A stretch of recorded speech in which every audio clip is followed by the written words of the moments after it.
नमस्कार। आज जो दुनिया की सबसे घातक बीमारी है और उसका नाम है कब्ज, उसके बारे में आपको बताएंगे। आप ध्यान से देखिए, भारत के अंदर कितने सारे थायराइड के केसेस खाली कब्ज के कारण हो जाते हैं। भारत के अंदर कितनी सारी महिलाओं को आज थायराइड है, जिनका पेट खराब है। पेट खराब होने का मतलब है कि उनको कब्ज है, और जिन व्यक्तियों को कब्ज है उनको थायराइड होने के बहुत सारे चांसेस बढ़ जाते हैं। जिन व्यक्तियों को कब्ज है उनको भयंकर गैस बनती है, गैस्ट्रिक अटैक पड़ता है। जिन व्यक्ति को कब्ज है, इसका मतलब उनका पेट बिल्कुल भी ठीक नहीं है, डाइजेशन पावर जो वीक है, डाइजेस्टिव सिस्टम वीक है। इसका मतलब उनके अंदर थकान की मात्रा बहुत ज्यादा है। इसका मतलब उनके अंदर एनर्जी बिल्कुल लो है, वो चल नहीं पाएंगे, फिर नहीं पाएंगे। और कब्ज वाला व्यक्ति, ध्यान से सुन लो, कब्ज वाला व्यक्ति कभी भी खुल के सांस नहीं ले पाएगा। हर वक्त उसकी सांस फूलेगी, खाना खाने में फूलेगी, सीढ़ी चढ़ने में फूलेगी, सुबह वॉक करने में फूलेगी, दौड़ने में फूलेगी, बस में चढ़ने में फूलेगी, ट्रेन में चढ़ने में फूलेगी। कहीं भी वो जाएगा वहां सांस चढ़ेगी निश्चित है, क्योंकि कब्ज कई सारी बीमारियों का घर होता है। कब्ज आपकी माइग्रेन का भी, आपको माइग्रेन का भी शिकार कर सकता है। आपको माइग्रेन का मतलब पेशेंट बना सकता है, आपको सर दर्द का पेशेंट बना सकता है, आपकी सर में भारीपन कर देगा, हैवीनेस कर देगा, छाती को भारी कर देगा, शरीर में आलस लाके खड़ा कर देगा। और लगभग 50 बीमारियां कब्ज के कारण हो जाती है। उनमें सबसे ज्यादा खतरनाक है फैटी लीवर। अगर आपको फैटी लीवर हो गया तो कब्ज हो गई तो निश्चित तक आपको फैटी लीवर हो जाएगा। और कब्ज होने के बाद में आपको खुश्की हो जाएगी। खुश्की मतलब कब्ज, और कब्ज मतलब खुश्की। तो आइए कैसे कब्ज को तोड़ते हैं। तो आइए पहले हम देखते हैं कि कौन सी एक्सरसाइज करें, कौन सा ट्रीटमेंट लें, किस तरह से हम कब्ज वाले रोगी को सोना चाहिए। पहले तो आप देखो कि कब्ज वाला रोगी कैसे, मतलब जिस व्यक्ति को कब्ज होती है उसका एक पहला कारण कौन सा है, कि एक पहला कारण है रात को उस व्यक्ति ने, देखो रात को उस व्यक्ति ने खाना खाया और खाना खाने के बाद में कैसे खाना खाते ही सो जाना कब्ज का सबसे बड़ा कारण हो सकता है। देखिए अभी मेरी तरफ देखिए आप, आइए। जैसे अब मैंने खाना खाया रात को और खाना खाते ही मैं सो गया। अभी अब मैंने खाना तो खा लिया, खाना खाते सो गया, इतना मोटा आपने तकिया ले लिया, तकिया लगा दिया सर के नीचे और सो गए इस तरीके से। ध्यान से सुन लो आप, रात को खाना खाने के बाद में जो बेड पे ऐसे सोएगा ना व्यक्ति इस तरीके से, उसको निश्चित ही कब्ज हो जाएगी। उसको 100% कब्ज हो जाएगी, 100%।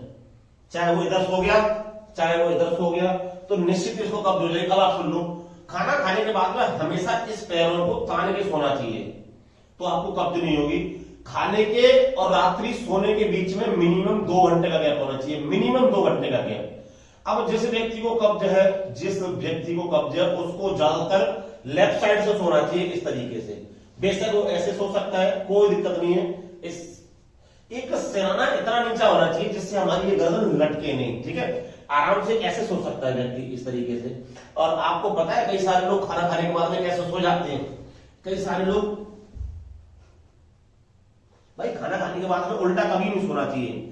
आप खाना खाने के बाद में उल्टा सोओगे तो आप पेट रोगी निश्चित बन जाओगे, पेट रोग के साथ में हार्ट रोगी भी बन जाओगे।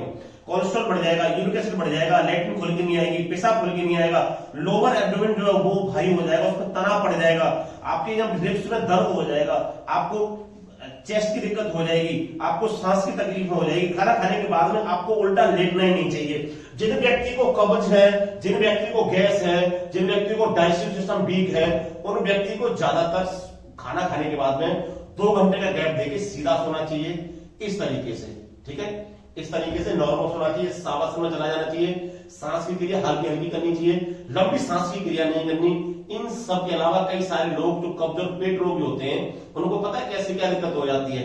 वो सबसे बड़े पता है कैसे सो जाते हैं, कई बार तो इस तरीके से सो जाते हैं, कई सारे लोग तो ऐसे सोते हैं इस तरीके से, इस तरीके से सो जाते हैं। कई सारे लोग पता है कैसे सो जाते हैं, इस तरीके से सो जाते हैं। आपने 15 तो पीछे सराहने लगा लिए, पीछे बेड का सहारा ले लिया और इस तरीके से सो गए। अरे भैया इस तरीके से सोओगे तो स्पाइन पूरी मुड़ी रहेगी, पेट आपका एकदम ऐसे भिसता रहेगा, कहां खाना आपका पच जाएगा। आप खुद ही बताओ ना, खाना कहां पचेगा, खाना पच जाएगा। अरे भाई ऐसे सीधे सो ना, ज्यादातर सोना है तो ऐसे सो और गैप दे के थोड़ा सा आप इस तरीके से सो जाओ। अगर फिर भी कोई दिक्कत हो रही है, आपको परेशानी, तो थोड़ा बहुत इस तरीके से सो जाओ, इस तरीके से कोई दिक्कत नहीं। ऐसे सोने पे इस तरीके से सो जाओ, इस तरीके से। तो भैया अब आप सोचो, अब आप कई सारे लोग हैं, दिखाओ देखो कई सारे सुबह सुबह लोग पोटी कैसे, तो यूरोप का जो कल्चर है, ये यूरोप का कल्चर आप छोड़ दो, आप इंडियन कल्चर अपनाओ ना। अब यूरोप का क्या कल्चर है, ना तो खड़े होकर पोटी करा, देखो बैठ गया इस तरीके से, आराम से इस तरीके, देखो रोको उसको दिखा दो, देखो अब जो आप यूरोप के कल्चर में इस तरीके से लैट्रिन कर रहे हो बैठ के पोट पे। अब भैया जब ऐसे पोट में बैठोगे तो आपके पेल्विक जो मसल्स हैं, प्रेशर कहां पड़ेगा यार, जब इन पे प्रेशर नहीं पड़ेगा प्रॉपर।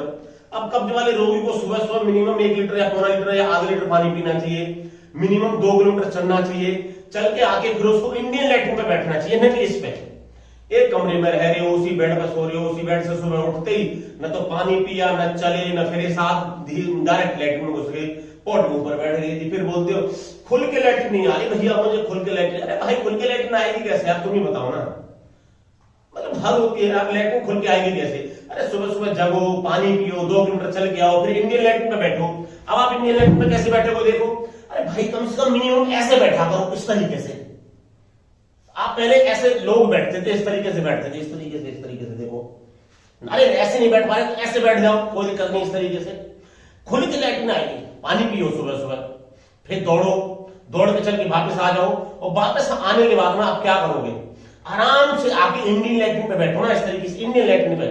साला घुटना दर्द नहीं होगा, कमर दर्द नहीं होगा, पिंडिया दर्द नहीं होगी, चेस्ट भारी नहीं होगा, सांस नहीं फूलेगी, सर दर्द नहीं होगा, माइग्रेन नहीं होगा, यूरिक एसिड नहीं बढ़ेगा, कोलेस्ट्रॉल नहीं बढ़ेगा, ठीक है, बहुत सारी चीजें आपकी ठीक हो जाएंगी। खुल के लैट्रिन अगर आ गई ना, खुल के भूख लग गई और खुल के लैट्रिन आ गई, कभी हार्ट के रोगी नहीं बनोगे, कभी गैस्ट्रिक के रोगी नहीं बनोगे, कभी एसिडिटी नहीं रहेगी, डाइजेस्टिव सिस्टम वीक नहीं रहेगा, खुल के भूख लगेगी, ताकत आएगी शरीर के अंदर, एनर्जी पूरी बढ़ जाएगी, जबरदस्त एनर्जी बढ़ जाएगी।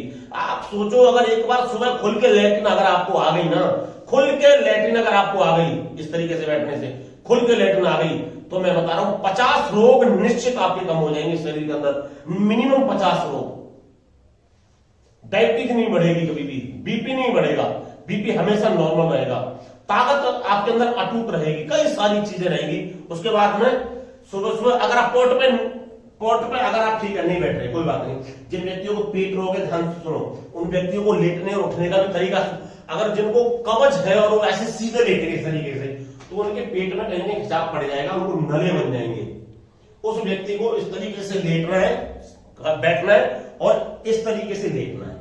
देखिए इस तरीके से तो उठना है, इस तरीके से लेटना है, इस तरीके से।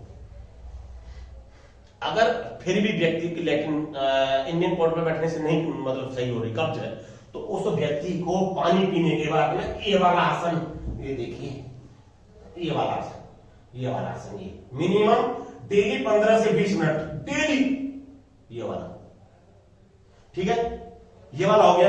फिर उसके बाद में मिनिमम 1 मिनट ऐसे, मिनिमम 1 मिनट ऐसे, फिर 1 मिनट ऐसे, ठीक है, फिर उसके बाद में हाथ ऊपर करके ऐसे ऐसे ऐसे ऐसे ऐसे ऐसे 50 बार ऐसे कर लो।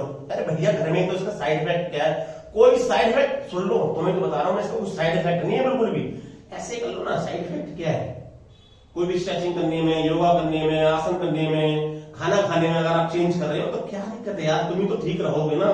ऑयल बंद कर दो, जिन व्यक्तियों को कब्ज है रिफाइंड ऑयल बिल्कुल बंद कर दो, छोड़ दो।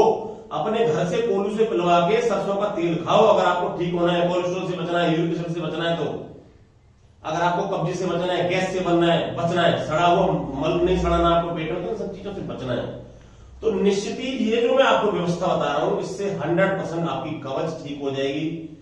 15 दिन के अंदर आपकी लाइफ टाइम कब्ज टूट जाएगी, जिंदगी में कभी दोबारा कब्ज नहीं होगी। अगर ये बताया हुआ तरीका आपने कर लिया तो 15 दिन के अंदर आपकी परमानेंट कब्ज खत्म हो जाएगी, लाइफ में आपको कभी भी दोबारा कब्ज नहीं आएगी। गांव के लोग इसीलिए ठीक रहते हैं क्योंकि वो फिजिकली मेहनत करते हैं, फिजिकली कार्रवाई अच्छी करते हैं, और सुबह पानी पी के पैदल चल के जाके आते हैं, तभी वो साफ उनका पेट होता है प्रॉपर, और अभी भी वो गांव की चीजों को अपनाते हैं। 40,000 रुपए का गद्दा खरीद लिया, स्पाइन पर कहीं प्रेशर नहीं पड़ रहा, आप समझिए, आप ध्यान से सुनिए, 40,000 रुपए का आपने गद्दा खरीद लिया, किसके लिए, अपनी सहूलियत के लिए। आप उस पर लेट गए यार, कहीं से स्पाइन पे कोई प्रेशर नहीं पड़ रहा, बॉडी पे कोई स्ट्रेचिंग नहीं है, पैर आप उठा नहीं रहे, शरीर आप हिला नहीं रहे, पेट आपका इतना लटक रहा है, चल खा रहे आप है नहीं, 2-2 लाख रुपए की आप ऐसी चीजें लेके बैठे हैं कि आपकी जगह कोई और काम कर रहे हैं, रोबोट आपकी जगह काम कर रहे हैं, दबा दिया तो शीशा ऊपर हो गया, आपकी गाड़ी में ऊपर नीचे करने वाला शीशा खत्म हो गया, फिजिकली मेहनत तो टोटली खत्म हो गई, तो पेट खराब होगा नहीं तो क्या खराब होगा यार, आप ही बताओ ना। फिर तो वही चीज है ना कि आप ये बताए हुए तरीकों को अपना लो, कब्ज 100% टूट जाएगी, गारंटी है इस चीज की, कब्ज ना टूटे। ये आज से आप अपनाओ, कब्ज आपकी 100% टूट जाएगी। प्लीज अगर ये वीडियो अच्छी लगी हो तो आप अपने सगे संबंधियों को, परिवार वालों को, रिश्तेदारों को भेज दो, ठीक। और आगे भी बताओ लोगों को कि आपको इंडियन चीजें ही अपनानी है, यूरोप की कल्चर आपको छोड़ देना है, इंडियन कल्चर की अपनाना है। नमस्कार।